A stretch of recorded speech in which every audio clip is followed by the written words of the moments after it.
بسم الله الرحمن الرحيم. إن الحمد لله نحمده تعالى ونستعينه ونستغفره ونعوذ بالله من شرور أنفسنا ومن سيئات أعمالنا. من يهده الله فلا مضل له ومن يضلل فلا هادي له، وأشهد أن لا إله إلا الله وحده لا شريك له، وأشهد أن محمدا عبده ورسوله صلى الله عليه وعلى آله وصحبه وسلم. يا أيها الناس اتقوا ربكم الذي خلقكم من نفس واحدة وخلق منها زوجها وبث منهما رجالا كثيرا ونساء، واتقوا الله الذي تساءلون به والأرحام إن الله كان عليكم رقيبا. يا أيها الذين آمنوا اتقوا الله حق تقاته ولا تموتن إلا وأنتم مسلمون. يا أيها الذين آمنوا اتقوا الله وقولوا قولا سديدا يصلح لكم أعمالكم ويغفر لكم ذنوبكم، ومن يطع الله ورسوله فقد فاز فوزا عظيما. أما بعد، فإن أصدق الكلام كلام الله، وخير الهدى هدى محمد رسول الله صلى الله عليه وسلم، وشر الأمور محدثاتها، وكل محدثة بدعة، وكل بدعة ضلالة، وكل ضلالة في النار. அன்புமிக்க சகோதரர்களே, அல்-இமாம் அல்-புகாரி முஸ்லிம்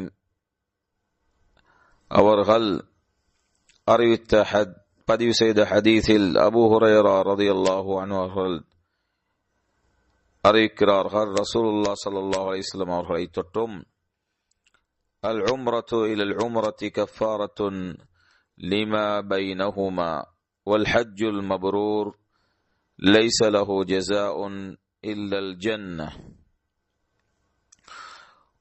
ஒரு உம்ராவிலிருந்து மற்ற ஒரு உம்ரா வரை இடையில் ஏற்பட்ட பாவங்களுக்கு அது பரிகாரமாகும்.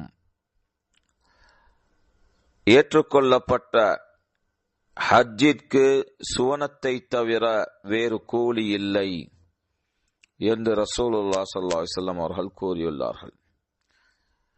ஏற்றுக்கொள்ளப்பட்ட ஹஜ்ஜுக்கு சுவனத்தை தவிர வேறு ஒரு கூலியும் இல்லை.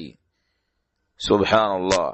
எனவே சகோதரர்களே, ஹஜ்ஜை இஸ்லாத்தின் கடமையான ஹஜ்ஜாக இருந்தாலும் சரி, அதேபோல் அதனை நிறைவேற்றப்பட்ட பிறகு நஃபிலாக செய்யக்கூடிய ஹஜ்ஜாக இருந்தாலும் சரி, இந்த செயல், இந்த நற்கர்மம் சாலிஹான செயல்களிலே வரக்கூடிய மிகவும் மேலான ஒரு நற்செயலாக நற்கர்மமாக இருந்து கொண்டிருக்கின்றது.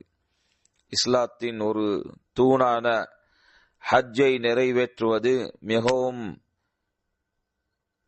மிகவும் முக்கியமான, மிகவும் பலன் தரக்கூடிய, மிகவும் அதிகமான கூலிகளை பெற்றுத்தரக்கூடிய ஒரு நற்செயலாக இருக்கின்றது. அதற்குரிய கூலி சொர்க்கமாக இருக்கின்றது. அதேபோல் அப்துல்லாஹ் இப்னு அப்பாஸ் ரலியல்லாஹு அன்ஹு அவர்கள் அறிவிக்கக்கூடிய ஹதீஸில் ரசூலுல்லாஹ் ஸல்லல்லாஹு அலைஹி வஸல்லம் அவர்கள் கூறுகிறார்கள், தாபிஉ பைனல் ஹஜ்ஜி வல் உம்ரா فإنهما ينفيان الفقر والذنوب كما ينفي الكير خبث الحديث. இதனை அந்நசாஇ பதிவு செய்துள்ளார். ஷேகுல் அல்பானி அது சஹீஹ் என்று கூறுகிறார். அல்-இமாம் அல்-வாதிஇ ஹசன் என்று கூறுகிறார். இதிலே ரசூலுல்லாஹ் ஸல்லல்லாஹு அலைஹி வஸல்லம் அவர்கள் கூறுகிறார்கள், ஹஜ்ஜையும் உம்ராவையும் தொடர்ந்து செய்து வாருங்கள், முடியுமான அளவுக்கு அதனை தொடர்ந்து செய்து வாருங்கள். நிச்சயமாக அவை இரண்டும் உலோகத் துருத்தை, இரும்பின் அலக்கை இரும்பின் அழுக்கையை அகற்றுவது போல் வறுமையையும் பாவங்களையும் அகற்றிவிடும், நீக்கிவிடும் என்று ரசூலுல்லாஹ் கூறுகிறார். எனவே யாரெல்லாம் வறுமையிலே இருக்கிறார்களோ, பாவங்களை செய்துள்ளார்களோ, அவர்கள் அந்த வறுமையையும் பாவங்களையும் நீக்க வேண்டும் என்றால் தொடர்ந்தும் உம்ரா செய்வதிலும் ஹஜ் செய்வதிலும் ஈடுபட்டு வரட்டும். இதனை தான் ரசூலுல்லாஹ் ஸல்லல்லாஹு அலைஹி வஸல்லம் எங்களுக்கு உபதேசமாக கூறுகிறார்கள்.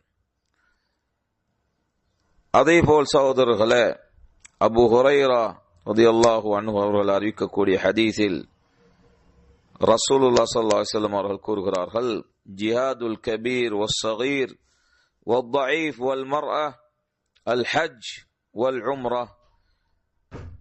நசாஇ பதிவு செய்துள்ள ஹதீஸ் ஷேக் அல் அல்பானியும் அல் இமாம் அல் வாதிஇயும் ஹசன் என்று கூறியுள்ளார்கள்.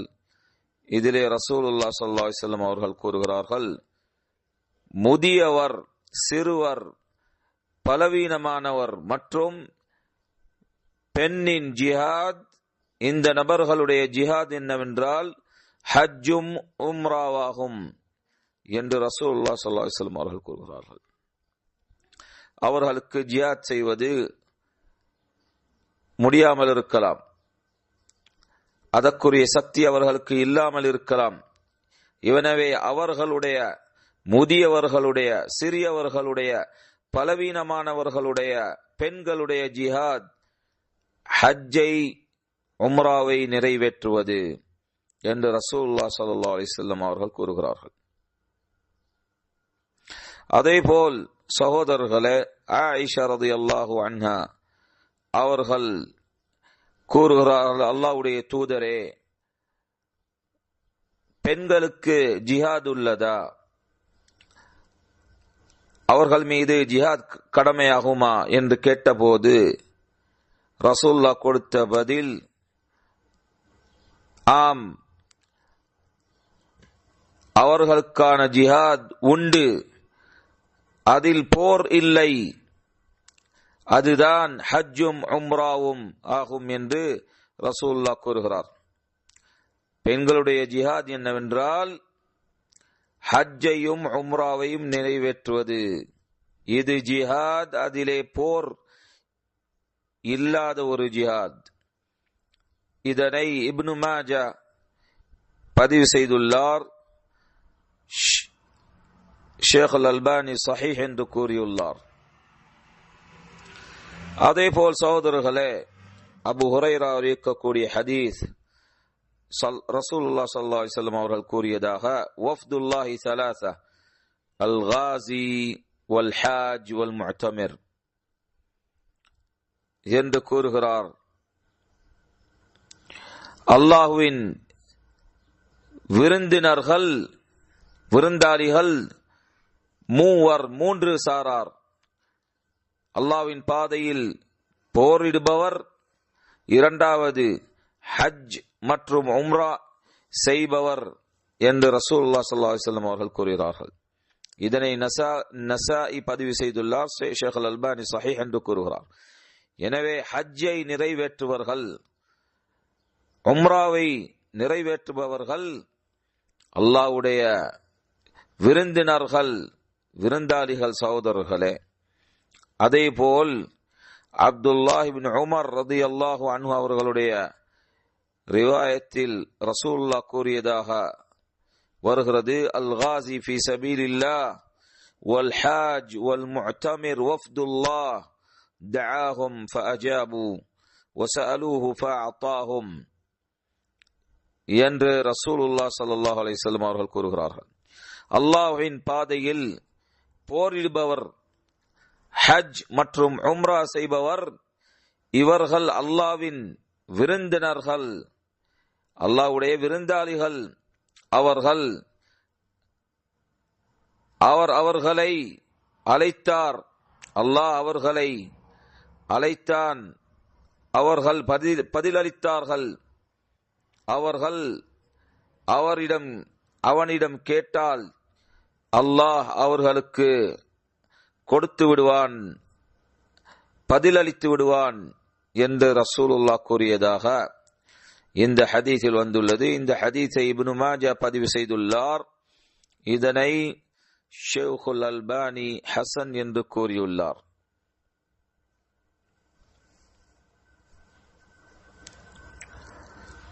எனவே சகோதரர்களே, ஹஜ்ஜை நிறைவேற்றுவது என்பது முக்கியமான ஒரு செயலாக இருக்கின்றது. எனவே யாரெல்லாம் ஹஜ்ஜை நிறைவேற்றவில்லையோ அவர்கள் சீக்கிரமாக அந்த ஹஜ்ஜை நிறைவேற்றிக் கொள்ள வேண்டும். ரசூலுல்லாஹ் ஸல்லல்லாஹு அலைஹி வஸல்லம் அவர்கள் கூறியதாக இப்னு அப்பாஸ் அவருடைய சகோதரர் ஃபத்ல் இப்னு அப்பாஸ் அவரை தொற்றும் அறிவிக்கிறார்.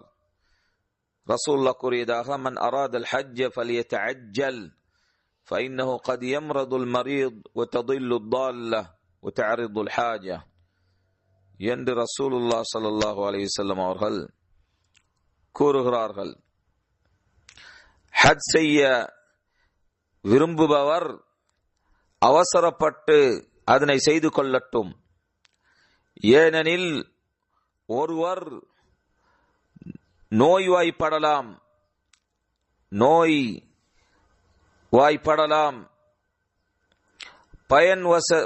அதேபோல் பயண வசதி இழக்கப்படலாம். அந்த வசதி இருக்கும்போது அந்த ஹஜ்ஜை செய்து கொள்ளட்டும். ஏனென்றால் பயண வசதி இழக்கப்படலாம் அல்லது வேறு அவசர தேவைகள் ஏற்பட்டு விடலாம் என்று ரசூலுல்லாஹ் ஸல்லல்லாஹு அலைஹி வஸல்லம் அவர்கள் கூறியதாக இந்த ஹதீஸில் வந்துள்ளது. இந்த ஹதீஸையும் இப்னு மாஜா பதிவு செய்துள்ளார். அதனை ஷேகுல் அல்பானி ஹசன் என்று கூறுகிறார். எனவே சகோதரர்களே, நாங்கள் எங்களுக்கு வசதி இருக்கும் போது, ஹஜ் செய்ய ஆசை இருக்கும் போது அதனை அவசரப்பட்டு செய்து கொள்ள வேண்டும். ஏனெனில் எங்களுக்கு நோய்கள் வந்துவிடலாம். அப்பொழுது அந்த ஹஜ்ஜுகளை உம்ராக்களை செய்யாமல் போய்விடலாம்.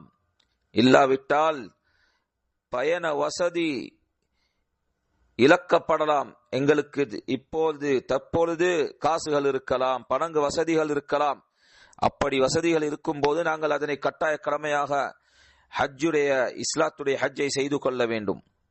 ஏனென்றால் பயண வசதி இழக்கப்படலாம், எங்களுடைய செல்வங்கள் குறைவாகலாம். அல்லாஹ் தான் பாதுகாக்க வேண்டும். அதேபோல் வேற தேவைகள் வந்துவிடலாம். அப்பொழுது எங்களுக்கு அந்த ஹஜ் கடமையை செய்யாமல் போய்விடலாம், உம்ராவை செய்யாமல் போய்விடலாம், வேற தேவைகள் வந்ததின் காரணத்தினால். எனவே எவ்வளவுக்கு நாங்கள் அவசரப்பட்டு இந்த நற்கர்மங்களை செய்ய முடியுமோ அந்த அளவுக்கு நாங்கள் அவசரப்பட்டு இந்த அல்லாஹ்வுடைய நிஅமத்துகளை உபயோகித்துக் கொண்டு, கால நேரங்களை, பண வசதிகளை உபயோகித்துக் கொண்டு நாங்கள் ஹஜ் செய்ய முயற்சி செய்ய வேண்டும். சகோதரர்களே, நாங்கள் சில சபைகளில் உம்ரா எவ்வாறு அல்லாஹ்வுக்கு உம்ராவை நாங்கள் நிறைவேற்றலாம், அதனுடைய படித்தரங்கள் என்ன, அதனுடைய நிபந்தனைகள் என்ன, அதனுடைய கட்டாய கடமைகள் என்ன, விரும்பத்தக்க செயல்கள் என்ன என்று ஒவ்வொரு செயல்களாக நாங்கள் சில சபைகளில் பார்த்தோம். எனவே சில சகோதரர்களுடைய வேண்டுகோளுக்கு இணங்க இந்த சபையில் இன்ஷா அல்லாஹ் நாங்கள் ஹஜ் கடமையுடைய இல்லாவிட்டால் விரும்பத்தக்க ஹஜ்ஜுடைய செயல்கள் என்ன, அவைகளை எவ்வாறு ரசூலுல்லாஹ் ஸல்லல்லாஹு அலைஹி வஸல்லம் அவர்கள் செய்தார்கள். எனவே ஹஜ்ஜுடைய வசிப்பு எவ்வாறு இருக்கும், ஹஜ்ஜை ரசூலுல்லாஹ் ஸல்லல்லாஹு அலைஹி வஸல்லம் அவர்கள் எவ்வாறு நிறைவேற்றினார்கள். ரசூலுல்லாஹ் கூறுகிறார்கள், ஹுது அன்னி மனாசிக்கக்கும், என்னிடத்திலிருந்து நீங்கள் உங்களுடைய ஹஜ்ஜுடைய செயல்களை, ஹஜ்ஜை நிறைவேற்றக்கூடிய செயல்களை, உம்ராவை நிறைவேற்றக்கூடிய செயல்களை எடுத்துக்கொள்ளுங்கள், கற்றுக்கொள்ளுங்கள் என்று ரசூலுல்லாஹ் ஸல்லல்லாஹு அலைஹி வஸல்லம் அவர்கள் கூறியுள்ளார்கள். சகோதரர்களே,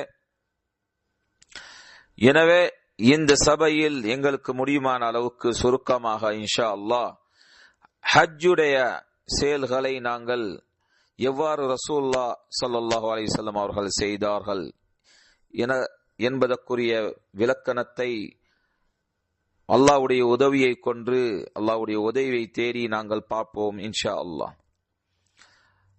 ஹஜ் என்பது சகோதரர்களே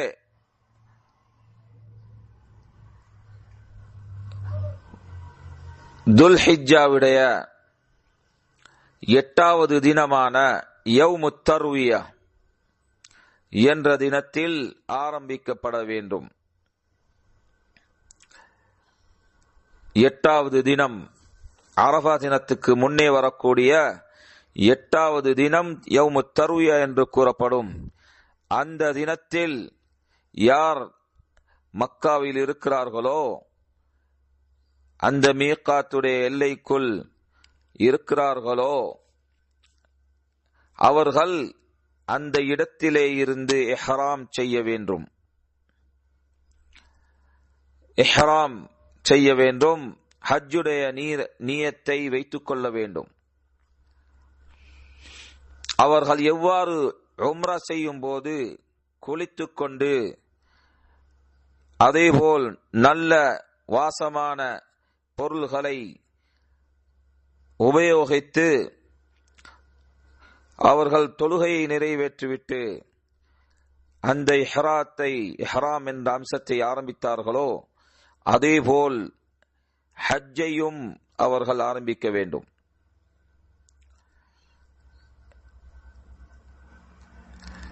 அந்த ஹஜ்ஜுடைய நியத்தை வைத்துக் கொண்டு ஆரம்பிக்கும் போது இதுதான் இஹ்ராம் என்று கூறப்படும். ஹஜ்ஜுடைய நியத்தை வைத்துக் கொள்வது. அதிலே முதலாவதாக அவர்கள் தல்பியா கூறி அவர்கள் அந்த ஹஜ்ஜை நிறைவேற்றப் போறார்கள் என்று கூறிக்கொள்வது. லப்பைக ஹஜ்ஜன் என்று கூறுவது. அல்லாஹ், நான் உனக்காக ஹஜ்ஜை நிறைவேற்றுவதற்காக, உனக்காக வழிபட்டு நடப்பதற்காக இந்த ஹஜ்ஜை நிறைவேற்றுவதில் வந்துள்ளேன் என்று கூறிக்கொள்வது லப்பைக ஹஜ்ஜன். அதற்கு பிறகு ரசூலுல்லாஹ் கூறியதை போல் தல்பியாவை கூறிக்கொள்வது லப்பைக் அல்லாஹும்ம லப்பைக் லப்பைக் லா ஷரீக லக லப்பைக் இன்னல் ஹம்த வன் நிஅமத லக வல் முல்க் லா ஷரீக லக். லப்பைக் அல்லாஹும்ம லப்பைக் என்றால், அல்லாஹ்வே, நான் உன்னுடைய இபாதத்துகளை நிறைவேற்றுவதற்காக வேண்டி வந்துள்ளேன். இந்த இபாதத்துகளை, உன்னுடைய கட்டளைகளை நிறைவேற்றுவதற்காக, அதற்கு வழிபட்டு நடத்துவதற்காக தொடர்ந்தும் அதனை வழிபட்டு நடக்கிறேன் என்று லப்பைக் அல்லாஹும்ம லப்பைக் என்று கூறிக்கொள்வது. உனக்கு எந்த இணையும் இல்லை அல்லாஹ்வே, உனக்கு எந்த இணையும் இல்லை. லா ஷரீக லக் லப்பைக் இன்னல் ஹம்த வன் நிஅமத லக். நிச்சயமாக எல்லா புகழ்களும் எல்லா நிஅமத்துகளும் அருட்கொடைகளும் உனக்கே சொந்தமானது, நீயே அதுக்கு தகுதி வாய்ந்தவன் என்று கூறிக்கொள்வது. வல் முல்க், அதே போல் ஆட்சியும் அரசும், எல்லா ஆட்சியும் அரசும் உனக்கே சொந்தமானது, அதிலே உனக்கு எந்த இணையும் இல்லை. லா ஷரீக லக் என்று கூறிக்கொள்வது. அதேபோல் அந்த நபர் பயப்பட்டால், அந்த நபர் உண்மையிலேயே பயப்பட்டார், அந்த ஹஜ்ஜை நிறைவேற்ற முடியாமல் போய்விடும், ஒரு நோயின் காரணத்தினால், சரி இல்லாவிட்டால் போர் என்ற காரணத்தினால் போர் வந்துவிடும், இல்லாவிட்டால் நோய் வந்துவிடும் என்று உண்மையிலேயே பயப்பட்டால் ஒரு நிபந்தனையை போட்டுக் கொள்ளலாம். அந்த நபர் எவ்வாறு கூற வேண்டும் என்றால், இன் ஹபஸனி ஹாபிசுன் ஃபமஹல்லி ஹைது ஹபஸ்தனி, என்னை ஒரு தடுப்பாளர் தடுத்துவிட்டால் ஹஜ்ஜை தொடர்ந்தும் நிறைவேற்றிலிருந்து, எனவே அந்த இடத்தில் இருந்து நான் என்னுடைய ஹஜ்ஜை முடித்துக் கொள்வேன்.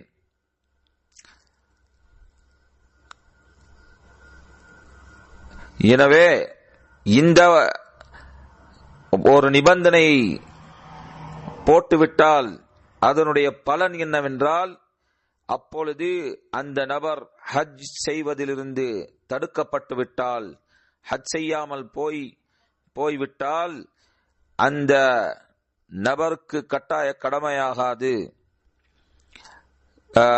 ஒரு ஹதியை கொடுப்பது. அந்த நபர் ஹதி பலிப்பிராணியை கொடுப்பது கட்டாய கடமையாக இருக்க மாட்டாது. ஒரு பலிப்பிராணியை அறுத்து கொடுப்பது கட்டாய கடமையாக இருக்க மாட்டாது. இந்த நிபந்தனையை போட்டுக்கொண்டால் எப்பொழுது அந்த ஹஜ்ஜை நிறைவேற்றுவதிலே இருந்து தடுக்கப்பட்டால், இதுதான் அதனுடைய பலனாக இருக்கும். ஆனால் அந்த நபர் ஒரு நோயையோ போரையோ பயப்படாவிட்டால் இந்த நிபந்தனையை போட்டுக்கொள்ள வேண்டிய அவசியம் இல்லை. அதற்கு பிறகு சகோதரர்களே, இந்த தினத்தில் 8வது யௌமு தர்வியா தினத்தில் இஹ்ராமை செய்த பிறகு இஹ்ராமை அணைந்து கொண்டு, இஹ்ராம் என்ற ஆடையை போட்டுக்கொண்டு இந்த தல்பியாவை செய்துவிட்டு தொடர்ந்தும் தல்பியாக்களை செய்து கொண்டு தக்பீர்களை செய்து கொண்டு அந்த நபர் தன்னுடைய இடத்திலிருந்து தன்னுடைய மீகாத்துக்கு உள்ளே இருக்கக்கூடிய மக்காவிலே இருந்தால், மீகாத்துக்குள்ளே எந்த இடத்திலும் இருந்தாலும் சரி, அந்த இடத்திலே இருந்து மினாவை நோக்கி போக வேண்டும்.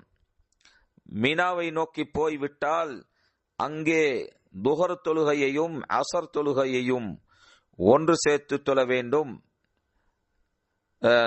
துஹர் தொழுகையையும் அசர் தொழுகையையும் அதே போல் மக்ரிப் தொழுகையையும் இஷா தொழுகையையும் சுருக்கமாக தொழ வேண்டும். சகோதரர்களே, ஒன்று சேர்க்காமல் சுருக்கமாக 2 ரக்அத்தாக தொழ வேண்டும். துஹரையும் அசரையும் இஷாவையும் அந்த வேளைகளில் சுருக்கமாக 2 ரக்அத்தாக ஜம் இல்லாமல் ஒன்று சேர்க்காமல் தொழ வேண்டும். இதுதான் ரசூலுல்லாஹ் ஸல்லல்லாஹு அலைஹி வஸல்லம் அவர்களுடைய வழியாக இருந்தது. அது ஜாபிர் இப்னு அப்துல்லாஹ் ரலியல்லாஹு அன்ஹு அவர்களுடைய ஹதீஸில் நீண்ட ஹஜ்ஜை, ரசூலுல்லாஹ்வுடைய ஹஜ்ஜை தெளிவுபடுத்தக்கூடிய அந்த விளக்கப்படுத்தக்கூடிய ஹதீஸில் வந்துள்ளது. மக்ரிபை பொறுத்தவரையில் அவர் சுருக்கமாக தொழக்கூடாது, ஏனென்றால் அது 3 ரக்அத்துகள். அதற்கு பிறகு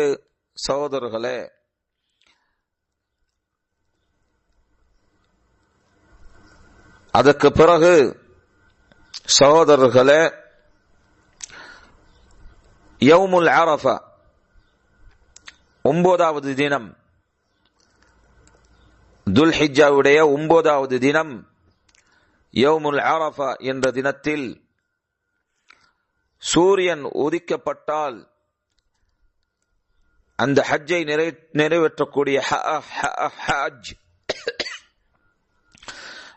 நிறைவேற்றக்கூடிய ஹஜ் மினாவிலிருந்து அரஃபாவை நோக்கி போக வேண்டும்.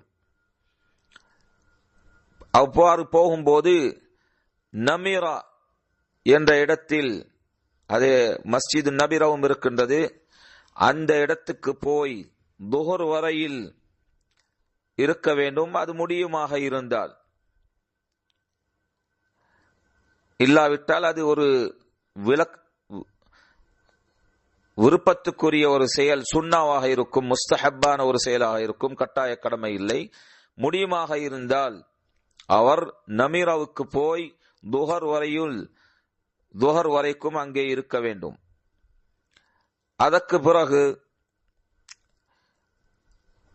சூரியன்,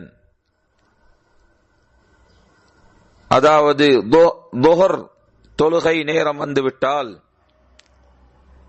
வானத்தில் நடுப்பகுதியிலிருந்து சூரியன் நீங்கிவிட்டால் துஹர் தொழுகையுடைய நேரம் வந்துவிட்டால் அந்த நபர் ஹாஜ் துஹரையும் அஸ்ரையும் சுருக்கப்படுத்தி 2 ரக்காத்தாக ஒன்று சேர்த்து துஹருடைய நேரத்தில் முற்படுத்தி தொழ வேண்டும். ரசூலுல்லாஹ் ஸல்லல்லாஹு அலைஹி வஸல்லம் அவர்கள் அதனை செய்ததாக ஜாபிர் ரலியல்லாஹு அன்ஹு அவர்களுடைய ஹதீஸில் வந்துள்ளது. சஹீஹ் முஸ்லிமிலே நீண்ட ஹதீஸில். எதற்காக வேண்டி என்றால் அவர் அந்த தினத்தில் அரஃபாவுக்கு போய் நீண்ட காலமாக நிற்பதற்கும் அந்த துஆவை செய்து கொள்வதற்காக வேண்டி அந்த அரஃபா தினத்தில் அவர் துஹரையும் அஸ்ரையும் சுருக்கமாக ஒன்று சேர்த்து முற்படுத்தி தொழ வேண்டும். அதற்கு பிறகு தொழுகைக்கு பிறகு திக்ர் செய்வதற்காக வேண்டியும் துஆ செய்வதற்காக வேண்டியும் அல்லாஹ்விடத்தில் மன்றாடி பணிவாக மன்றாடி துஆ செய்வதற்காக வேண்டி அந்த இடத்தில் அரஃபாவில் அவர் முயற்சி செய்ய வேண்டும். அவருடைய 2 கைகளையும் உயர்த்தி கிப்லாவை நோக்கி அந்த மலைக்கு பின் இருந்தாலும் சரி அவர் கிப்லாவை நோக்கி அந்த மலையை அரஃபாவில் இருக்கக்கூடிய மலையை நோக்காமல் கிப்லாவை நோக்கி தன்னுடைய 2 கைகளையும் உயர்த்தி பணிவாக மன்றாடி அல்லாஹ் கிட்ட துஆ செய்வது, திக்ருகளில் ஈடுபடுவது. இதைதான் ரசூலுல்லாஹ் ஸல்லல்லாஹு அலைஹி வஸல்லம் அவர்கள் செய்தார்கள் என்று ஜாபிர் இப்னு அப்துல்லாஹ் ரலியல்லாஹு அன்ஹு சஹீஹ் முஸ்லிமிலே வரக்கூடிய ஹதீஸில் அறிவித்துள்ளார். ஆனால் இந்த இடத்தில் குறிப்பிடப்பட வேண்டிய ஒரு முக்கியமான ஒரு அம்சம் என்றால், சுட்டிக்காட்டப்பட வேண்டிய அம்சம் என்னவென்றால், அந்த ஹாஜ் அரஃபாவில் இருக்கக்கூடிய அந்த ஹாஜுக்கு அந்த மலையிலே ஏறுவது ஒரு சுன்னவான ஒரு அம்சம் அல்ல. ஜபலுர் ரஹ்மா என்ற அந்த மலையில் போய் ஏறி துஆ செய்வது ரசூலுல்லாஹ் செய்யாத ஒரு அம்சம். எனவே அவ்வாறு அந்த மலைக்கு போய் அதுக்கு மேல் ஏறுவது ஷரீஅத்தில் நியமிக்கப்படாத ஒரு அம்சமாக இருக்கின்றது சகோதரர்களே. இதனை அல்-இமாம் அல்-அல்பானி ரஹிமஹுல்லாஹ் ஒரு பித்அத் என்று கருதுகிறார். இப்னு உஸைமீன் இது ஷரீஅத்திலே வரப்படாத ஒரு செயல் என்று கூறியுள்ளார். மக்கள் அந்த அரஃபா ஜபல் அர்-ரஹ்மா என்ற அந்த மலைக்கு மேல் போய் ஏறி துஆ செய்து கொள்வது இது ஒரு நியமிக்கப்பட்ட ஒரு அம்சம் அல்ல. எனவே நாங்கள் இதனை அந்த ஜபலுர் ரஹ்மாவில் போய் ஏறுவதை தவிர்த்து கொள்ள வேண்டும். அதற்கு பிறகு சகோதரர்களே, 4வதாக ரசூலுல்லாஹ் ஸல்லல்லாஹு அலைஹி வஸல்லம் அவர்கள் அந்த தினத்தில் அரஃபாவில் எதனை அதிகமாக கூறக்கூடியவதாக இருந்தார் என்றால், லா இலாஹ இல்லல்லாஹ் வஹ்தஹு லா ஷரீக லஹு லஹுல் முல்கு வ லஹுல் ஹம்து வ ஹுவ அலா குல்லி ஷைஇன் கதீர் என்ற துஆவை அதிகமாக கூறக்கூடியவராக இருந்தார் என்று ஸஹீஹான ஹதீஸில் வந்துள்ளது. அதனை தபரானி அலி இப்னு உமர் ரலியல்லாஹு அன்ஹு அவர்களை தொற்றும் அறிவித்துள்ளார். இதனை ஷேக் அல்-அல்பானி தன்னுடைய புத்தகம் ஸஹீஹவில் ஹசன் என்று கூறியுள்ளார். அதற்கு பிறகு சகோதரர்களே, அவர் அந்த இடத்தில் அரஃபாவில் அதிகமாக துஆக்களை செய்து கொண்டு திக்ருகளிலே ஈடுபடலாம். திக்ருகளிலே ஈடுபட்டுக் கொள்ளட்டும். அதற்கு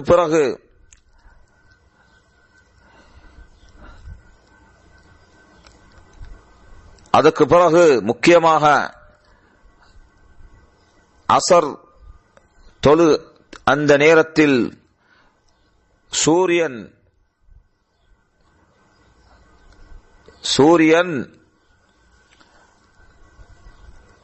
இலக்க முன்னே அவர் மன்றாடி, சூரியன் மறைய முன்னே அவர் அந்த நேரத்தில் மிகவும் அதிகமான துஆக்களை செய்து கொள்ள வேண்டும் அல்லாஹ்விடத்தில் மன்றாடி. ஏனென்றால் அல்லாஹ் தபாரக வ தஆலா தன்னுடைய மலாய்க்கமார்களுக்கு மத்தியில் இவர்களை புகழ்ந்து பேசுகிறான். பெருமையாக இந்த நபர்களை பற்றி புகழ்ந்து பேசுகிறான். அல்லாஹ் தபாரக வ தஆலா நெருங்குகிறான் என்று ஹதீஸ்களிலே வந்துள்ளதனை நாங்கள் ஏற்கனவே பார்த்துள்ளோம். சகோதரர்களே, அதற்கு பிறகு சூரியன் மறைந்து விட்டால் அந்த நபர் அரஃபாவிலிருந்து முஸ்தலிஃபா என்ற இடத்துக்கு போக வேண்டும். அந்த முஸ்தலிஃபாவை வந்து அடைந்து விட்டால் மக்ரிபையும் இஷாவையும் ஒன்று சேர்த்து தொழ வேண்டும். முஸ்தலிஃபாவுக்கு வந்துவிட்டால் மக்ரிபையும் இஷாவையும் ஒன்று சேர்த்து தொழ வேண்டும், ரசூலுல்லாஹ் செய்ததை போல் என்று ஜாபிர் இப்னு அப்துல்லாஹ் அவர்களுடைய ஹதீஸ் சஹீஹ் முஸ்லிமிலே வந்துள்ளது. ஆனால் அவர்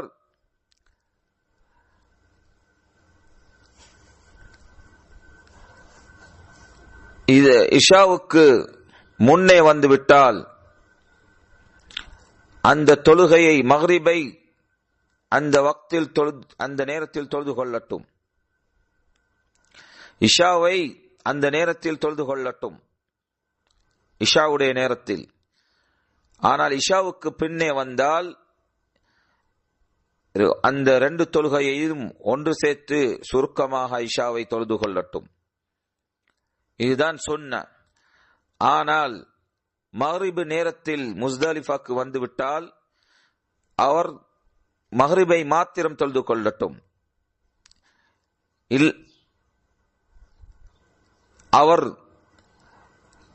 அவருக்கு முக்கிய ஒரு தேவை இருந்திருந்தால், அதாவது மிகவும் டயர்டாக இருந்தால், உதாரணத்துக்கு அவர் அந்த வேளையில் இன்ஷா அல்லாஹ் மக்ரிபையும் இஷாவையும் ஒன்று சேர்த்து தொழுது கொள்ள முடியும், மக்ரிப் நேரத்திலாக இருந்தாலும் சரி. ஆனால் சுன்னா என்னவென்றால், ரசூலுல்லாஹ் இஷாக்கு பிறகுதான் அந்த இடத்தில் வந்தடைவார்கள்.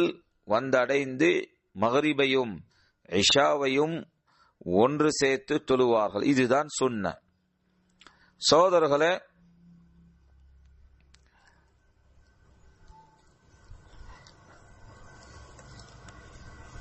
அதற்கு பிறகு அந்த நபர் இஷாவை தொழுது விட்டால் முஸ்தலிஃபாவில் தன்னுடைய இரவை கழிக்க வேண்டும்.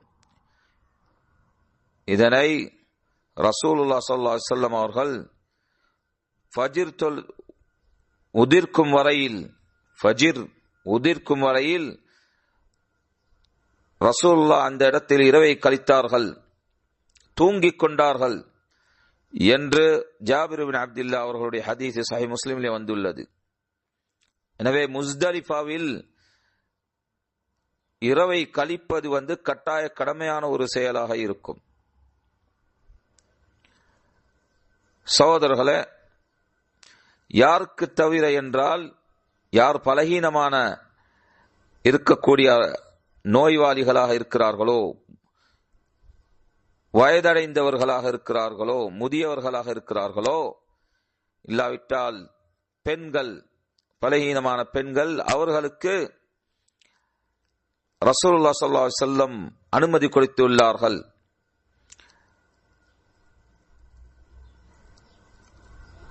அவர்கள் அந்த முஸ்தலிஃபாவிலிருந்து இரவில் போய்விடுவதற்கு ரசூலுல்லாஹ் அவர்களுக்கு ரசூலுல்லாஹ் அனுமதி கொடுத்துள்ளார்கள். ஆனால் மற்றவர்களை பொறுத்தவரையில் அவர்கள் கட்டாய கடமையாக முஸ்தலிஃபாவில் அவர்களுடைய இரவை கழிக்க வேண்டும். எதுவரையில் என்றால் ஃபஜ்ர் தொழுகை வரையில். ஃபஜ்ர் உதிர்க்கும் வரையில். அதற்கு பிறகு சகோதரர்களே, யௌமுன் நஹர் 10வது தினம், துல்ஹிஜ்ஜாவுடைய 10வது தினம் யௌமுன் நஹர் என்று கூறப்படும். ஏனென்றால் அந்த தினத்தில் ஹாஜிகள், ஹஜ்ஜை நிறைவேற்றக்கூடியவர்கள் பலிப்பிராணி அறுப்பார்கள். அதேபோல் மற்றவர்களும் ஹஜ் செய்யாதவர்களும் உதுஹியாவை கொடுத்து அவர்களுடைய உதுஹியாக்களை, குர்பான்களை அறுக்கக்கூடியவர்களாக இருப்பார்கள். எனவேதான் இந்த தினத்துக்கு யௌமுன் நஹர், அறுக்கப்பட வேண்டிய தினம். நஹர் என்றால் அறுப்பது, ஒரு ஹதியை, உதுஹியாவை அறுப்பது என்ற கருத்தை தரும். எனவே இந்த தினத்தில் முதலாவதாக அவர் முஸ்தலிஃபாவில் இருக்கும்போது ஃபஜ்ர் தொழுகை தொழுதுவிட்டு நேரத்தோடு ஃபஜ்ர் தொழுகையை தொழ வேண்டும். அதானை கொன்றும் இகாமத்தை கொன்றும் ஃபஜ்ர் தொழுகையை தொழ வேண்டும். அதேபோல் சகோதரர்களே, அவர் அரஃபாவில் துஹரையும் அஸ்ரையும் ஒன்று சேர்த்து தொழும் போது முஸ்தலிஃபாவில் இஷாக்கு பிறகு மக்ரிபையும் இஷாவையும் ஒன்று சேர்த்து தொழுகும் போது ஒரு அதானை கொன்றும் 2 இகாமத்தை கொன்றும் அந்த தொழுகைகளை நிறைவேற்ற வேண்டும். ஒரு அதானை கொன்றும் 2 இகாமத்துகளை கொன்றும், ஒவ்வொரு சலாத்துக்கும் ஒரு இகாமத்து. ஆனா இந்த தினத்திலே யௌமுன் நஹர் 10வது தினத்திலே ஃபஜ்ரை முஸ்தலிஃபாவை தொழுதுவிட்டு நேரத்தோடு அதானையும் இகாமையும் கொன்று, அதற்கு பிறகு இரண்டாவதாக அல் மஷ்அருல் ஹராம், அந்த மஸ்ஜித் இருக்கக்கூடிய அல் மஷ்அருல் ஹராம் என்ற இடத்தை நோக்கி அவர் போக வேண்டும். அவருக்கு அந்த மஸ்ஜிதிற்கு, அந்த மஸ்ஜித் கட்டப்பட்ட மஸ்ஜித் அல் மஷ்அருல் ஹராம் என்ற இடத்தில் கட்டப்பட்ட மஸ்ஜிதை நோக்கி போக முடியும் என்றால் போக வேண்டும். அல்லாஹ்வை தௌஹீத் செய்தவராக, தக்பீர் செய்வதவராக, லா இலாஹ இல்லல்லாஹ் அல்லாஹு அக்பர், அதே போல் துஆ செய்தவராக அந்த நபர் அந்த இடத்துக்குள் போய் இருக்க வேண்டும். எதுவரைக்கும் என்றால் நல்ல வெளிச்சம், சூரியன் உதிக்க முன்னே வெளிச்சம், நல்ல வெளிச்சம் வரும் வரையில். ஆனால் மஷ்அருல் ஹராம் என்ற இடத்துக்கு போக முடியாவிட்டால் தன்னுடைய இடத்தில் இருந்து கொண்டு அவர் துஆ செய்து கொள்ளட்டும். கிப்லாவை நோக்கி தன்னுடைய 2 கைகளை உயர்த்தி துஆ செய்து கொள்ளட்டும் தன்னுடைய இடத்திலே இருந்து. அதற்கு பிறகு 3வது சகோதரர்களை, இந்த நாளில் யௌமுன் நஹர் 10வது நாளில் வெளிச்சம் மிகவும் வெளிச்சமாக வந்துவிட்டால் அவர் அந்த இடத்திலே இருந்து, முஸ்தலிஃபாவிலே இருந்து சூரியன் உதிக்க முன்னே மினாவை நோக்கி போகட்டும். சூரியன் உதிக்க முன்னே மினாவை நோக்கி போகட்டும். இது விரும்பத்தக்கனது. அவருக்கு முடியுமாக இருந்தால் சூரியன் உதிக்க முன்னே முஸ்தலிஃபாவிலிருந்து கிளம்பி மினாவை நோக்கி போகட்டும். முக்கியமாக வாதி முஹஸ்ஸிர் என்ற அந்த இடத்தை வந்தடைந்தால் மிக வேகமாக போகட்டும். ரசூலுல்லாஹ் இவ்வாறு செய்தாரோ அது சஹீஹ் முஸ்லிமிலே ஜாபிர் இப்னு அப்துல்லாஹ் ரலியல்லாஹு அன்ஹு அவர்களுடைய ஹதீஸில் வரக்கூடிய விளக்கணமாக இருக்கின்றது. எனவே ரசூலுல்லாஹ் முஸ்தலிஃபாவில் இருந்து மிகவும் வெளிச்சமாக சூரியன் உதிக்க முன்னே மினாவை நோக்கி போகக்கூடியவராக இருந்தார். அந்த வாதி முஹஸ்ஸர் என்ற இடத்தில் கடந்து போகும்போது மிகவும் வேகமாக கடந்து போகக்கூடியவராக இருந்தால் என்று வந்துள்ளது. அதற்கு பிறகு 4வது சகோதரர்களை, இந்த நாளில் அவர் மினாவை வந்து அடைந்து விட்டால் கற்கள் எறிவது கட்டாய கடமையாக இருக்கின்றது. ரமி ஜம்ரத்துல் அகபா வஹியல் அഖீர மிம்ம யலி மக்கா, மக்காவுக்கு நெருக்கமாக இருக்கக்கூடிய ஜம்ரத்துல் அகபா என்ற அந்த அகபாவுக்கு போய் கற்களை எறிந்து கொள்வது, 7 கற்கள் தொடர்ந்தும் 7 கற்களை எறிவது, 7 சிறிய கற்களை முஸ்தலிஃபாவிலோ இல்லாவிட்டால் ஏதாவது ஒரு இடத்திலோ இருந்து 7 கற்களை எடுத்துக்கொண்டு சிறிய கற்களை இந்த அகபாவை எறிவது. 7 கற்களை கொண்டு ஒவ்வொரு கற்களை எரியும் போதும் அல்லாஹு அக்பர் என்று கூறிக்கொள்வது. அதற்கு பிறகு சகோதரர்களே, 5வதாக அதிலிருந்து முடித்து விட்டால், அந்த கற்களை எரிந்து முடித்து விட்டால், அந்த ஹாஜ் அந்த கற்களை எரித்துவதற்கு பிறகு தன்னுடைய ஹதி அதனை அறுக்க வேண்டும், பலிப்பிராணியை அறுத்து கொள்ள வேண்டும் முடியுமாக இருந்தால். அதற்கு பிறகு தன்னுடைய முடியை, தலைமுடியை ஆண்கள் முழு தலைமுடியையும் மலிப்பது மேலாக இருக்கும், மிகவும் விரும்பத்தக்கதாக இருக்கும். ஆண்கள் அவர்களுடைய முழு தலையையும் தலைமுடியையும் மலிக்க வேண்டும் அல்லது குறைக்க வேண்டும்,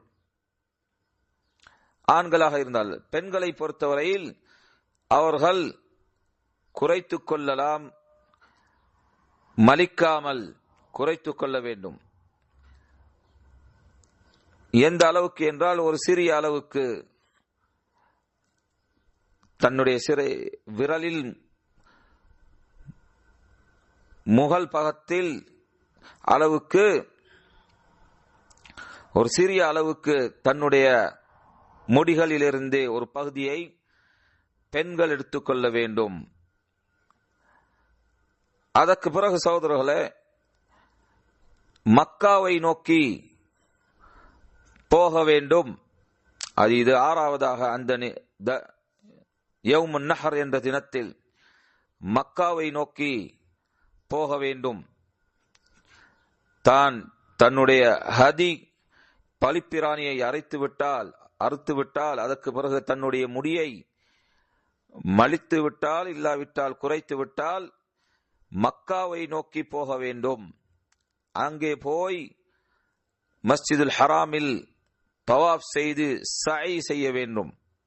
ஹஜ்ஜுக்குரிய தவாஃபையும் ஹஜ்ஜுக்குரிய சஐயையும் செய்ய வேண்டும். கஅபத்துல்லாவை சுற்றி தவாஃப் செய்வதும், அவர் உம்ராவில் எவ்வாறு தவாஃப் செய்தாரோ அதே போல் இந்த இடத்திலும் தவாஃப் செய்து கொள்வது. அதே போல் உம்ராவில் எவ்வாறு சஃபா மர்வாக்கு இடையிலே சஐ செய்தாரோ அந்த சஐயையும் ஹஜ்ஜுக்காக வேண்டி நிறைவேற்றிக் கொள்வது. இதனை ரசூலுல்லாஹ் செய்ததாக ஜாபிர் இப்னு அப்துல்லாஹ் ரலியல்லாஹு அன்ஹு அவர்கள் அறிவித்துள்ளார். அதனை சஹீஹ் முஸ்லிமிலே முஸ்லிம் பதிவு செய்துள்ளார். ஆனால் முக்கியமாக சுட்டிக்காட்டப்பட வேண்டிய ஒரு அம்சம் என்னவென்றால் சகோதரர்களே, அவர்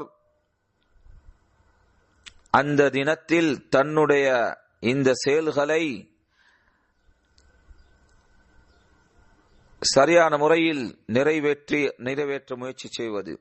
இந்த ஒரு அரேஞ்ச்மெண்டில், அதாவது மேற்கூறப்பட்ட செயல்களை அந்த ஒரு தொடர்பிலே செய்து வருவது. அதேபோல் தன்னுடைய தவாஃபையும் சஐயையும் செய்து முட்டால் அந்த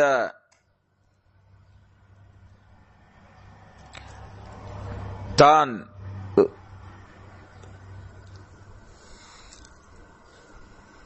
அகபா தன்னுடைய கற்களை எறிந்த பிறகு, முடியை மலித்த பிறகு, இல்லாவிட்டால் குறைத்த பிறகு, அவருக்கு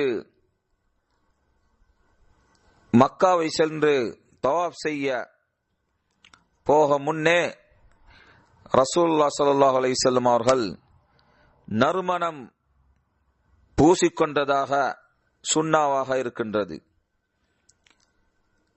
அதனைதான் ஆயிஷா ரலியல்லாஹு அன்ஹா அவர்கள் அறிவித்துள்ளார்கள், குன்து உطيب رسول الله صلى الله عليه وسلم لإحرامه قبل أن يحرم ولحله قبل أن يطوف بالبيت. நான் ரசூலுல்லாஹ் ஸல்லல்லாஹு அலைஹி வஸல்லம் அவர்களுக்கு நறுமணத்தை பூசுவேன். எதற்கு முன்னே என்றால் ரசூலுல்லாஹ் இஹ்ராம் செய்வதற்கு முன்னே, அதே போல் இரண்டாவதாக ரசூலுல்லாஹ் ஹலாலாவதற்கு முன்னே, இஹ்ராமிலிருந்து வெளியாவதற்கு முன்னே. எதற்கு முன்னே என்றால் தவாஃப் செய்வதற்கு முன்னே, தவாஃபுல் இஃபாதா, ஹஜ்ஜுடைய தவாஃப் செய்வதற்கு முன்னே என்று ஆயிஷா கூறியதாக சஹீஹ் புகாரிலேயும் முஸ்லிம்லேயும் வந்துள்ளது. எனவே இது ஒரு சுன்னாவாக இருக்கின்றது. ஒரு நபர் தன் கற்களை எறிந்துவிட்டு முடிகளை வெட்டி கொண்டால் அதற்கு பிறகு மக்காவுக்கு போய் தவாஃபுல் இஃபாதா என்ற தவாஃபை செய்ய முன்னே நறுமணங்களை பூசிக்கொள்வது இது சுன்னாவாக இருக்கின்றது. எனவே இந்த இடத்தில் சுட்டிக்காட்டப்பட வேண்டிய அம்சம் என்னவென்றால், இந்த மேற்கூறப்பட்ட ஓர்டரில் ஒரு நபர் தன்னுடைய செயல்களை, ஹஜ்ஜுக்குரிய செயல்களை அமைத்து வருவது. எனவே அவர் முதலாவதாக கற்களை, ஜம்ரத்துல் அகபா என்ற அந்த அகபாவுக்கு கற்களை எறிவது, அதற்கு பிறகு ஹதி, தன்னுடைய பலிப்பிராணியை அறுப்பது, அதற்கு பிறகு மூன்றாவதாக முடியை வெட்டி கொள்வது.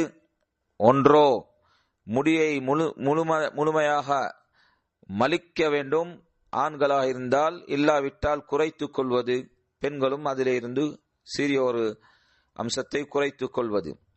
நாலாவதாக வெட்டியதற்கு பிறகு தவாஃப் செய்வது, அதே போல் சை செய்து கொள்வது, ஹஜ்ஜுக்காக செய்ய வேண்டிய தவாஃபையும் ஹஜ்ஜையும் இந்த சையையும் செய்து கொள்வது. ஆனால் இந்த அம்சங்கள், மேற்கொட்பட்ட இந்த 4 அம்சங்களிலே அவர் பிற்படுத்தினாலோ அதிலே பாவத்தாளியாக இருக்க மாட்டார் என்று இப்னு அப்பாஸ் ரலியல்லாஹு அன்ஹு அவர்களுடைய ஹதீஸில் வந்துள்ளது. ரசூலுல்லாஹ் ஸல்லல்லாஹு அலைஹி வஸல்லம் அவர்களுக்கு கூறப்பட்டது, அறுப்பதிலும் அதே போல் முடியை வெட்டுவதிலும் கற்களை எறிவதிலும் சில நபர்கள் பிற்படுத்தினார்கள் என்று கூறப்பட்டது. அப்போது ரசூலுல்லாஹ் லா ஹரஜ் என்று கூறினார், அதிலே பாவம் இல்லை என்று ரசூலுல்லாஹ் ஸல்லல்லாஹு அலைஹி வஸல்லம் அவர்கள் கூறியதாக இப்னு அப்பாஸ் உடைய ஹதீஸில் சஹீஹ் புகாரிலேயும் முஸ்லிமிலேயும் வந்துள்ளது. ஆனால் இந்த ஓர்டருக்கு, மேற்கூறப்பட்ட இந்த ஓர்டருக்கு செய்வதுதான் மேலானது என்று உலமாக்கள் கூறியுள்ளார்கள், இந்த மேற்கூறப்பட்ட ஆதாரங்களை அடிப்படையாக வைத்து. ஆனால் சகோதரர்களே, தன்னுடைய தவாஃபுல் இஃபாதா, ஹஜ்ஜுக்காக செய்ய வேண்டிய அந்த தவாஃபுல் இஃபாதாவை அவர் பிற்படுத்தினால், தான் மக்காவை விட்டும் பயணம் செய்ய முன்னே அவர் அதனை நிறைவேற்றுவதற்காக பிற்படுத்தினால் தன்னுடைய தவாஃபை, அது தன்னுடைய தவாஃபுல் வதா, இறுதியாக மக்காவை விட்டு வெளியே போகக்கூடிய அந்த தவாஃபுல் வதா செய்வதற்குரிய அதனையும் அது ரெண்டையும் ஒன்று சேர்த்த தவாஃபாக வரும். அதாவது தன்னுடைய தவாஃபுல் இஃபாதாவை யௌமுன் நஹர் 10வது தினத்திலே நிறைவேற்றாமல், மாறாக அவர் தன்னுடைய அந்த தவாஃபை பிற்படுத்தினால், அவர் மக்காவிலிருந்து வெளியாகி போகும் வரையில் அந்த ஒரு தவாஃப் போதுமாக இருக்கும். 2 அம்சங்களுக்கு, எண்ணத்துக்கு என்றால் தவாஃபுல் இஃபாதாவுக்கும் தவாஃபுல் வதா என்ற தவாஃபுக்கும், 2க்கும் இந்த பிற்படுத்தப்பட்ட ஒரு தவாஃப் போதுமாக இருக்கும் என்று உலமாக்கள் கூறியுள்ளார்கள், அதனை தெளிவுபடுத்தியுள்ளார்கள். ஆனால் சகோதரர்களே, அதற்கு பிறகு வரக்கூடிய முக்கியமான ஒரு அம்சம் என்னவென்றால், ஐயாமு தஷ்ரீக் 11வது துல்ஹிஜ்ஜாவுடைய 11வது 12வது 13வது இந்த தினங்களுக்கு ஐயாமு தஷ்ரீக் என்று கூறப்படும். எனவே ஹஜ்ஜை நிறைவேற்றக்கூடியவர் தான் இந்த தினங்களில் கற்களை எறிவதற்காக வேண்டி ஜமராத்துகளுக்கு போய் 3 ஜமராத்துகளுக்கு போய் கற்களை எறிவது, அதற்கு நடந்து போவதுதான் மேலாக இருக்கும். ரசூலுல்லாஹ் செய்ததை போல் அதனை நடந்து போய் அந்த 3 ஜமராத்துகளுக்கு கற்களை எறிவது மேலாக இருக்கும். ஆனால் அவ்வாறு நடந்து போக முடியாமல் அவர் வெஹிக்கல்களிலே போனால் அது பாவம் இல்லாத ஒரு அம்சமாக இருக்கும், கூடுமான ஒரு அம்சமாக இருக்கும் இன்ஷா அல்லாஹ். எனவே ரமியுல் ஜமராத்களுக்கு கற்களை எறியும் போது அவர் பேண வேண்டிய அம்சம் என்றால், முதலாவதாக அல் ஜம்ரா அல் ஊலா, அதனை போய் எறிவது. மக்காவிலிருந்தே மிகவும் தூரமாக இருக்கக்கூடிய இந்த ஜம்ரா அல் ஊலா, அதனை போய் எறிவது. மஸ்ஜிதுல் கைஃப் என்ற மஸ்ஜிதுக்கு கிட்டே இருக்கக்கூடிய இந்த ஜமரா 7 கற்களை தொடர்ந்தும் தக்பீரை கூறியவனாக எறிந்து கொள்வது. அதற்கு பிறகு கொஞ்சம் முன் வந்து, அந்த ஜமராவிலிருந்து கொஞ்சம் முன் வந்து துஆ செய்து கொள்வது, நீண்ட துஆவை செய்து கொள்வது. அந்த இடத்திலே அவருக்கு கஷ்டமாக இருந்தால் நின்று கொண்டு நீண்ட துஆவை செய்து கொள்வதற்கு அவருக்கு முடியுமான அளவுக்கு துஆவை செய்துவிட்டு அவர் நிகழ வேண்டும் அந்த இடத்திலிருந்து. ஆனால் ரசூலுல்லாஹ்வுடைய சுன்னா என்னவென்றால், அந்த முதலாவது ஜமரா கிட்டே இருந்து நீண்ட நேரத்துக்கு நீண்ட அளவுக்கு துஆ செய்து கொள்வது. பிறகு இரண்டாவது ஜம்ரா, ஜம்ரத்துல் உஸ்தா என்ற ஜம்ராவுக்கு போய் கற்களை எறிந்து கொள்வது. 7 சிறிய கற்களை தக்பீரை கூறியவராக எறிந்து கொள்வது. ஜம்ரத்துல் உஸ்தா என்ற ஜம்ராவுக்கிட்டே போய் அந்த இடத்தில் இடது பக்கத்துக்கு போய் கிபிலாவை முன்னோக்கி 2 கைகளையும் உயர்த்தி அந்த இடத்திலும் கூட நீண்ட துஆவை செய்வது சுன்னாவாக இருக்கின்றது. ரசூலுல்லாஹ்வை பின்பற்றி செய்ய வேண்டிய சுன்னாவாக இருக்கின்றது. அது முடியும் என்றால் நீண்ட துஆக்களை செய்து கொள்வது, நின்று கொண்டு துஆக்களை நீண்ட அளவுக்கு செய்வது. அவ்வாறு முடியாம இருக்கும் என்றால், கஷ்டமாக இருக்கும் என்றால், அந்த இடத்திலே முடியுமான அளவுக்கு துஆவை செய்துவிட்டு பிறகு மூன்றாவதாக ஜம்ரத்துல் அகபா, மக்காவுக்கு கிட்ட நெருங்கி இருக்கக்கூடிய அந்த ஜம்ரத்துல் அகபாவுக்கு போய் 7 கற்களை தொடர்ந்தும் தக்பீரை கூறியவராக எறிந்து கொள்ள வேண்டும். அதற்கு பிறகு அந்த இடத்தில் துஆ செய்ய வேண்டிய அவசியம் இல்லை. மூன்றாவது ஜம்ரத்துல் அகபாவுக்கு கற்களை எறிந்து விட்டால் அந்த இடத்திலே இருந்து துஆ செய்ய வேண்டிய அவசியம் இல்லை. ஏனென்றால் ரசூலுல்லாஹ் அந்த இடத்திலே துஆ செய்யவில்லை. சகோதரர்களே, இரண்டாவது தினத்தில் ஐயாமு தஷ்ரீக்கிலும் இரண்டாவது தினத்திலும் அதே போல் அந்த 3 ஜமராத்துகளுக்கு போய் கற்களை எறிந்து கொள்ள வேண்டும். 7 கற்கள்கள் ஒவ்வொரு ஜம்ராவுக்கும். அவ்வாறு 3 ஜம்ராக்களுக்கும் மேற்கூறப்பட்ட முறையில் ரசூலுல்லாஹ் எவ்வாறு கற்களை எறிந்தாரோ, எவ்வாறு துஆக்களை நீண்ட அளவுக்கு செய்தாரோ அவ்வாறு செய்து கொண்டு இரண்டாவது தினம், அதாவது துல்ஹிஜ்ஜாவுடைய 12வது தினத்தில் அவர் இந்த 3 ஜமராத்துகளுக்கு கற்களை எறிந்து விட்டால் அவருக்கு முற்படுத்திக் கொண்டு தஅஜ்ஜுல் செய்து கொண்டு மினாவிலிருந்து போய்விடலாம். மீனாவை விட்டும் அதனை முற்படுத்திக் கொண்டு இந்த ஜமராத்துகளை எறிந்துவிட்டால் இரவுக்கு முன்னே அவருக்கு போய்விடலாம். அவர் நாடினால் 3வது தினம், அதாவது 13வது தினம் வரையில் இருந்து கொண்டு ஐயாமத் தஷ்ரீக்குடைய இறுதி தினம் 13வது தினத்தில் போயும் கூட அந்த 3 ஜமராத்துகளுக்கு கற்களை எறிந்து கொள்ளலாம். கற்களை எறிந்து கொள்ளலாம். சூரியன், அதாவது துஹர் காலத்துக்கு பிறகு சூரியன் வானத்தில் நடுப்பகுதியில் இருந்து நிகழ்ந்து விட்டால் அவர் இந்த ஜமராத்துகளுக்கு போய் கற்களை எறிந்து கொள்வது. ஆனால் உலமாக்கள் கூறுகிறார்கள், அல்லாஹ் கூறியதை போல் ஃபமன் தஅஜ்ஜல ஃபீ யௌமைனி ஃபலா இஸ்ம அலைஹி, யாரெல்லாம் 2 நாட்களில் முற்படுத்திக் கொண்டு போய்விடுகிறார்களோ அவசரப்பட்டு, அவர்களுக்கு பாவம் இருக்காது. வமன் தஅخر ஃபலா இஸ்ம அலைஹி லிமன் இத்தகா, அதேபோல் யாரெல்லாம் 13வது தினம் வரை ஐயாமத் தஷ்ரீக்கில் மினாவில் இருந்து கொண்டு 3வது தினத்திலும் அவர்கள் ஜமராத்துகளுக்கு கற்களை எறிந்து கொள்கிறார்களோ அதிலும் பாவம் இல்லை என்று அல்லாஹ் தபாரக வ தஆலா கூறுகிறான். யாருக்கென்றால் யார் அல்லாஹ்வை பயப்பட்டு நடந்து கொள்கிறார்களோ என்று அவர்களுக்கு என்று அல்லாஹ் கூறுகிறான்.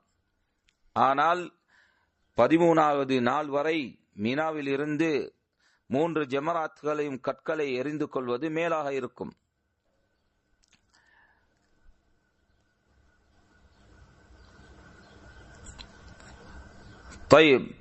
அதேபோல் சகோதரர்களே, உலமாக்கள் தெளிவுபடுத்தக்கூடிய ஒரு அம்சம் என்னவென்றால், அவர் 2வது தினத்தில், அதாவது 12வது துல்ஹிஜ்ஜாவுடைய 12வது ஐயாமத் தஷ்ரீக்கில் தினத்தில் அவர் மினாவில் இருந்து விட்டால்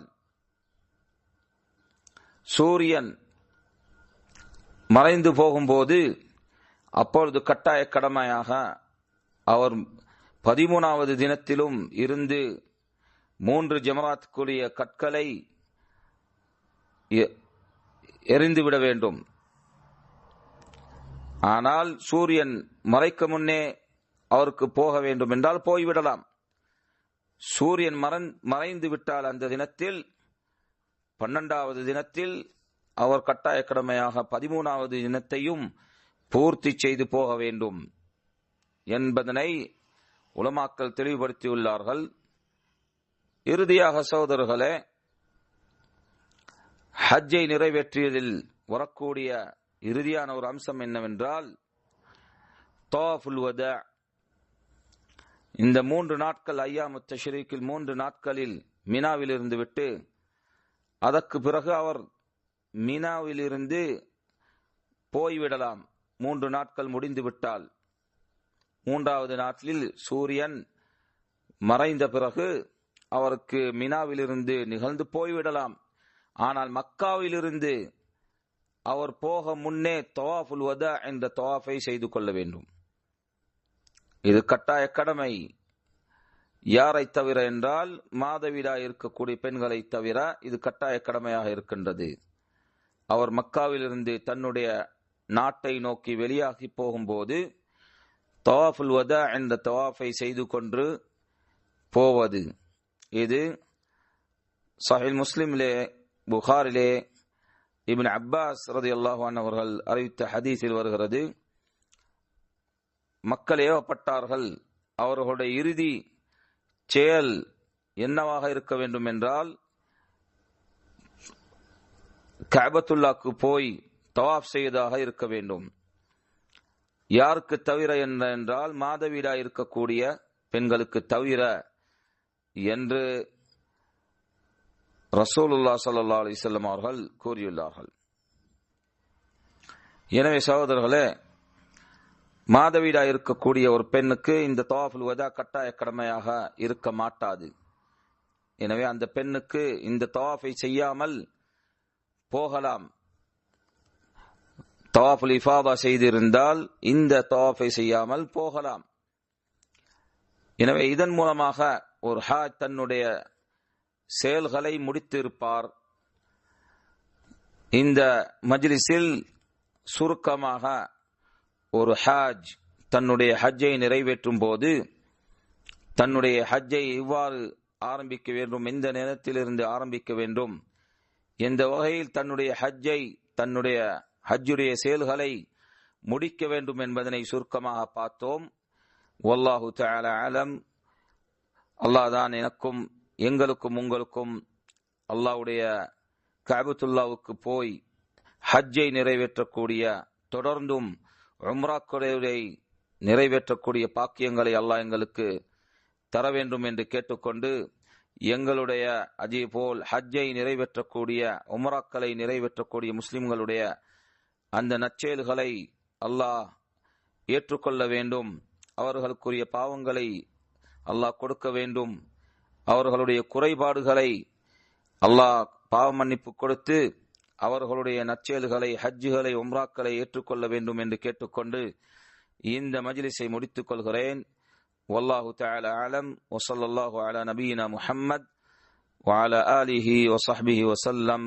சுப்ஹானக்கல்லாஹும்ம وبحمدك أشهد أن لا إله إلا أنت أستغفرك وأتوب إليك والحمد لله رب العالمين.